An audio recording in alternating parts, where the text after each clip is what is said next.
േണ്ടത് ഓരോ മുസ്ലിമും ആഗ്രഹിക്കുന്നത് ഇത് തന്നെയാണ്.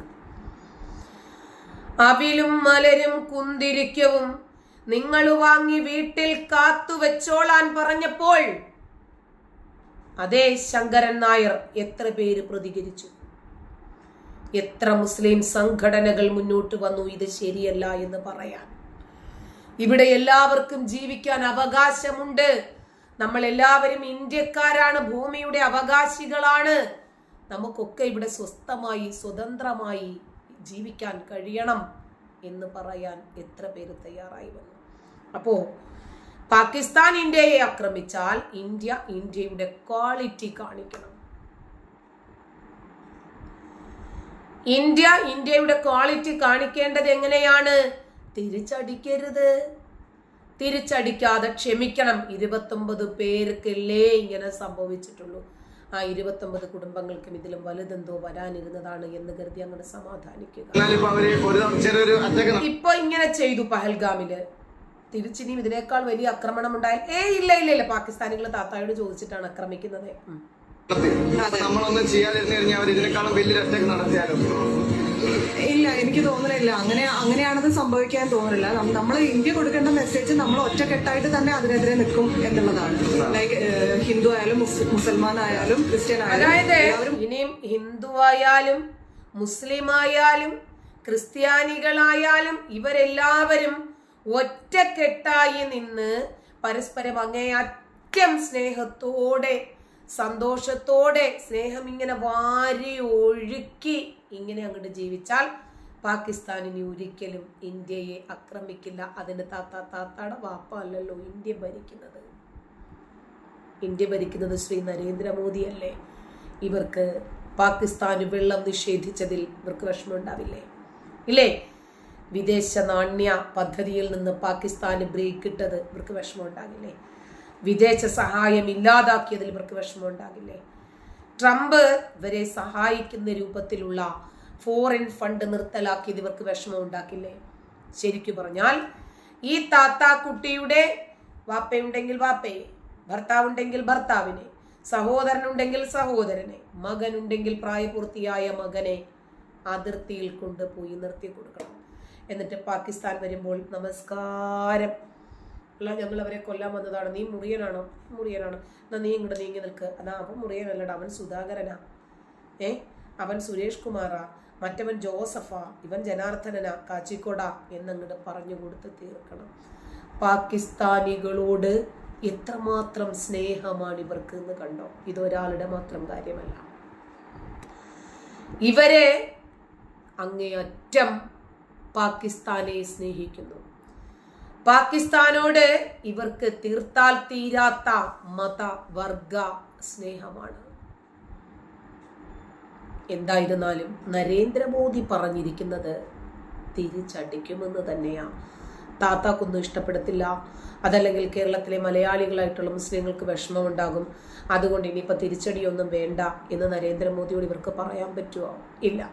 ജമ്മു കാശ്മീരിലെ പഹൽഗാമിൽ നടന്ന ഭീകരാക്രമണത്തിന് ശേഷം ഇന്ത്യയും പാകിസ്ഥാനും തമ്മിൽ നല്ല രൂപത്തിലല്ലല്ലോ, ബന്ധം വഷളായിട്ടുണ്ടല്ലോ. ഏതു നിമിഷവും പാകിസ്ഥാൻ ഒരു പ്രത്യാക്രമണം പ്രതീക്ഷിച്ചുകൊണ്ട് തന്നെയാണ് ഇരിക്കുന്നത്. ഈ ആശങ്കകൾ നിലനിൽക്കുന്ന പാകിസ്ഥാൻ പ്രസിഡന്റായ ആസിഫ് അലി സർദാരി പാർലമെന്റിന്റെ അടിയന്തരമായ സമ്മേളനം വിളിച്ചിട്ടുണ്ട്. ഇന്ന് വൈകിട്ട് 5 മണിക്കാണ് സമ്മേളനം. ശനിയാഴ്ച അർദ്ധരാത്രിയാണ് സർദാരി ഈ തീരുമാനമെടുക്കുന്നത്. കാരണം എങ്ങനെയാണ് ഇന്ത്യ തിരിച്ചടിക്കുന്നതെന്ന് അറിയത്തില്ല. ഇന്ത്യയോടൊപ്പം ഒരുപാട് രാജ്യങ്ങളുമുണ്ട്. 2025 മെയ് 5-ാം തീയതി തിങ്കളാഴ്ച വൈകുന്നേരം 5 മണിക്ക് ഇസ്ലാമാബാദിലെ പാർലമെന്റ് ഹൗസിലാണ് ഈ ഒരു യോഗം വിളിച്ചു ചേർത്തിരിക്കുന്നത്. പാകിസ്ഥാൻ സർക്കാർ പുറത്തിറക്കിയ ഔദ്യോഗിക പ്രസ്താവനയിലാണ് ഇത് പറയുന്നത്. ഇന്ത്യയും പാകിസ്ഥാനും തമ്മിലുള്ള ബന്ധം വഷളായിക്കൊണ്ടിരിക്കുന്നു. ഇതിലെ നയതന്ത്ര ബന്ധത്തെക്കുറിച്ചിട്ട് ചർച്ച ചെയ്യുന്നതിന് വേണ്ടിയാണ് ഈ യോഗം പോലും. സിന്ധു നദീജല ഉടമ്പടി താൽക്കാലികമായി നിർത്തിവെക്കാനുള്ള ഇന്ത്യയുടെ സമീപകാല തീരുമാനമാണ് ഇന്നത്തെ ചർച്ചയ്ക്ക് ആധാരം.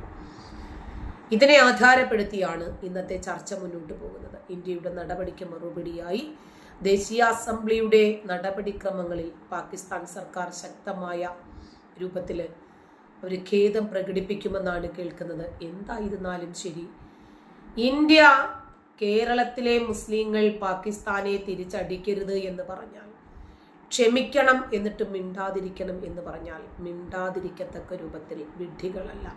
കാരണം അങ്ങനെ മിണ്ടാതിരുന്നാൽ അതിൻ്റെ അപ്പുറം അടി വീണ്ടും ഉണ്ടാകും. ഗാന്ധിജി 1921 ഭീകരാക്രമണം നടക്കുന്ന സമയത്ത്, ലക്ഷണമൊത്ത ഒരു വർഗീയ കലാപം ഈ കേരളത്തിനകത്ത് അരങ്ങേറുന്ന സമയത്ത്, ഏറ്റവും കൂടുതൽ ഹിന്ദുക്കളെ ഇല്ലായ്മ ചെയ്യുന്നതിന് വേണ്ടി ലക്ഷണമൊത്ത ഒരു ഭീകരാക്രമണം, ഒരു വർഗീയ ലഹള, ഹിന്ദു വംശഹത്യ നടക്കുന്ന സമയത്ത് കുറച്ച് ഹിന്ദുക്കളെയൊക്കെ കൊന്നു കഴിഞ്ഞിട്ട് മുസ്ലിങ്ങൾക്ക് സമാധാനം കിട്ടുമെങ്കിൽ സമാധാനം കിട്ടിക്കോട്ടെ, നിങ്ങൾ തല നീട്ടിക്കൊടുക്കാൻ പറഞ്ഞ ഗാന്ധിയൻ ചിന്താഗതിയല്ല ഇന്ന് മോദി ചിന്താഗതി. ഇങ്ങോട്ട് അടിച്ചാൽ തിരിച്ചടിക്കണം, അടി കിട്ടുന്നതിന് മുമ്പ് അടിക്കാൻ കൈപൊക്കിയവൻ വീഴണം എന്ന ആശയക്കാരനാണ് നരേന്ദ്രമോദി. ഇപ്പൊ ഈ പഹൽഗാമിൽ തന്നെ നടന്ന ഭീകരാക്രമണത്തിന്റെ ഈ ഒരു സാഹചര്യം സംഘർഷാവസ്ഥയിലാണ് പോയിക്കൊണ്ടിരിക്കുന്നത്. പാകിസ്ഥാൻ സൈന്യത്തിന്റെ യുദ്ധശേഷി വെറും 4 ദിവസത്തേക്കു മാത്രമേ നീണ്ടു നിൽക്കൂ എന്ന് ഇന്ത്യ മനസ്സിലാക്കി കഴിഞ്ഞു. ഇസ്രയേല് 1 വർഷത്തിനപ്പുറം 15 മാസത്തോളം ഹമാസുമായി യുദ്ധം ചെയ്തു. അവർക്കതിനുള്ള സംവിധാനങ്ങൾ ഉണ്ടായിരുന്നു. പക്ഷെ പാകിസ്ഥാൻ അതില്ല. പീരങ്കികളുടെയും വെടിക്കോപ്പുകളുടെയും കടുത്ത ക്ഷാമമാണ് പാകിസ്ഥാൻ പട്ടാളം നേരിടുന്ന വെല്ലുവിളിയെന്ന് വാർത്താ ഏജൻസിയായ ANAയുടെ റിപ്പോർട്ടാണ്. ഉക്രൈനിലെയും അതുപോലെ ഇസ്രായേലുമൊക്കെയായിട്ടുള്ള പാകിസ്ഥാന്റെ സമീപകാല ആയുധ കരാറുകളാണ് വെടിക്കോപ്പുകളുടെ ക്ഷാമത്തിന് കാരണം. ഉക്രൈനിലും ഇസ്രായേലും യുദ്ധത്തിൽ മുഴുകിയിരിക്കുന്നത് കൊണ്ട് തന്നെ ആയുധങ്ങൾ അത്യാവശ്യമുണ്ട്. പാകിസ്ഥാൻ സൈന്യത്തിന് വെടിക്കോപ്പുകൾ വിതരണം ചെയ്യുന്ന പാകിസ്ഥാൻ ഓർഡിനൻസ് ഫാക്ടറികൾ ആവശ്യത്തിനനുസരിച്ച് ആയുധങ്ങളും വെടിക്കോപ്പുകളും എത്തിക്കാൻ ഇപ്പോൾ പെടാപ്പാടുപെടുകയാണ്. ഇന്ത്യ തങ്ങൾക്കെതിരെ സൈനിക ആക്രമണത്തിന് തുടക്കം കുറിക്കുമെന്നും അങ്ങനെ സംഭവിച്ചാൽ പാക് സൈന്യം ചുട്ട മറുപടി നൽകുമെന്നുമാണ് പല നേതാക്കളും വീരവാദമടിക്കുന്നത്. പക്ഷേ കാര്യങ്ങൾ അത്ര പന്തിയല്ല എന്ന യാഥാർത്ഥ്യം അറിയുന്നവർ തുറന്നു പറയുന്നുണ്ട്. ആയുധ സംഭരണശാലകളിൽ ക്ഷാമം നേരിടുന്നതോടുകൂടി യുദ്ധം പൊട്ടിപ്പുറപ്പെട്ടാൽ കഷ്ടിച്ചു 96 മണിക്കൂറുകൾ മാത്രം പിടിച്ചു നിൽക്കാനേ പാകിസ്ഥാന് കഴിയൂ. ഇതാണ് M109 ഹോവിറ്റ്സറുകൾക്ക് ആവശ്യമായിട്ടുള്ള 155 mm ഷെല്ലുകളോ അതല്ലെങ്കിൽ BM-21 സിസ്റ്റങ്ങൾക്ക് ആവശ്യമായിട്ടുള്ള 122 mm പീരങ്കി ഷെല്ലുകൾ. ഇതോ റോക്കറ്റുകൾ, ഇതൊന്നും അവർക്കില്ല. ഏപ്രിൽ മാസത്തിൽ 155 mm പീരങ്കി ഷെല്ലുകൾ ഉക്രൈനിലേക്ക് അയച്ചിട്ടുണ്ട് ഇവര്. അതുപോലെ ഇവരുടെ സ്റ്റോക്ക് അപകടകരമാം വിധം കുറഞ്ഞു പോയി എന്നുമാണ് റിപ്പോർട്ടുകളിലുള്ളത്. വെടിക്കോപ്പുകളുടെ ക്ഷാമത്തിൽ പാകിസ്ഥാൻ പ്രതിരോധ രംഗത്തെ ഉന്നതരായിട്ടുള്ള ആളുകൾ വളരെയധികം ആശങ്കയും പരിഭ്രാന്തിയുള്ളവരുമായി കാണപ്പെടുന്നത് ഈ കാരണം കൊണ്ടാണ്. മെയ് 2-ാം തീയതി നടന്ന സ്പെഷ്യൽ കോർപ്സ് കമാൻഡറുടെ സമ്മേളനത്തിലാണ് ഉദ്യോഗസ്ഥർ ഇക്കാര്യം തുറന്നു പറയുന്നത്. അതായത് ഇന്ത്യയുമായി യുദ്ധം വേണ്ട, നമുക്ക് സമാധാനത്തിൽ മുന്നോട്ട് പോകാം, യുദ്ധം നിലനിർത്താൻ ആവശ്യമായിട്ടുള്ള സംവിധാനം നമുക്കില്ല, എന്നാൽ അകത്തുള്ള ഭീകരതയെയും തീവ്രവാദത്തെയെങ്കിലും ഇല്ലാതാക്കാൻ ശ്രമിക്കണ്ടേ, അതിനും പറ്റുന്നില്ല. ഇന്ത്യ ആക്രമിക്കും എന്ന ആശങ്കയിൽ പാകിസ്ഥാൻ അതിർത്തിക്ക് സമീപം ആയുധപ്പുരകൾ നിർമ്മിച്ചതായി ഇന്റലിജൻസിന്റെ റിപ്പോർട്ടുകളുണ്ട് നിലവിൽ. നേരത്തെ തന്നെ പാകിസ്ഥാന്റെ മുൻ മേധാവിയായ സൈനിക മേധാവി ജനറൽ ഖമർ ജാവേദ്, അദ്ദേഹം സൈന്യം നേരിടുന്ന വെല്ലുവിളികൾ തുറന്ന് സമ്മതിച്ചുകൊണ്ടുള്ള ഒരു വീഡിയോ നമുക്ക് ലീക്കായി കിട്ടിയിരുന്നു. സംഘർഷം നീണ്ടുപോയാൽ ഇന്ത്യയെ നേരിടാൻ പാകിസ്ഥാന് വെടിക്കോപ്പുകളും സാമ്പത്തിക ശക്തിയും ഇല്ല എന്ന് അദ്ദേഹം തുറന്നു പറഞ്ഞിരുന്നു. എന്നിട്ടും ഇവരുടെ അഹന്തയും അഹംഭാവവും, എന്നാൽ ഭീകരവാദം നിങ്ങൾ